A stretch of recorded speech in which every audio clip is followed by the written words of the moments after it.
জিভে জল আনার মতো একটি রেসিপি নিয়ে চলে আসলাম, তেঁতুল দিয়ে মলা মাছের টক। তো এই রেসিপিটি সবাই দেখতে থাকুন, এতটাই মজাদার এই মলা মাছের টকটা।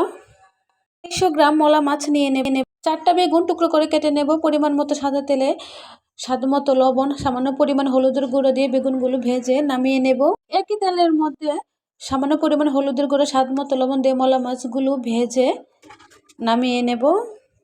2 চামচ সাদা তেলে 2টা পেঁয়াজ কুচি লাল করে ভেজে নেব। দিয়ে দেব ছোটো চামচের 2 চামচ পেঁয়াজ বাটা, হাফ চামচ রসুন বাটা ও জিরা বাটা হাফ চামচ দিয়ে ভালো করে মশলাটা কষিয়ে নেব। 1 চামচ হলুদের গুঁড়া, হাফ চামচ লাল মরিচের গুঁড়া দিয়ে আমি আবারও মশলাটা ভালো করে কষিয়ে নিয়ে দিয়ে দেব 3টা টমেটো টুকরো করে কেটে রেখে দিয়েছিলাম। ভালো করে কষিয়ে নিয়ে দিয়ে দেব ভেজে রাখা বেগুনগুলো। 2 মিনিটের মতো আবারও কষিয়ে নিয়ে দিয়ে দেব ছোটো কাপের হাফ কাপ পানি।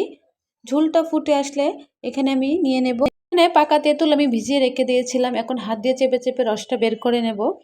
আর ছোটো চামচের 3 চামচের মতো তেঁতুলের পিউরিটা আমি দিয়ে দেব ঝোলের মধ্যে। 2 মিনিট পরে দিয়ে দেব ভেজে রাখা মলা মাছগুলো।